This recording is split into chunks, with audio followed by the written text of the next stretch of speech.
Se algum estranho chegasse em você e te oferecesse alguns doces, o que você faria? Eu ia falar assim, ó. Muito obrigado. Não.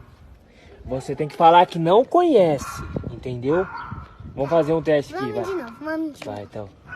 Oi, criancinha fofinha. Você quer alguns docinhos?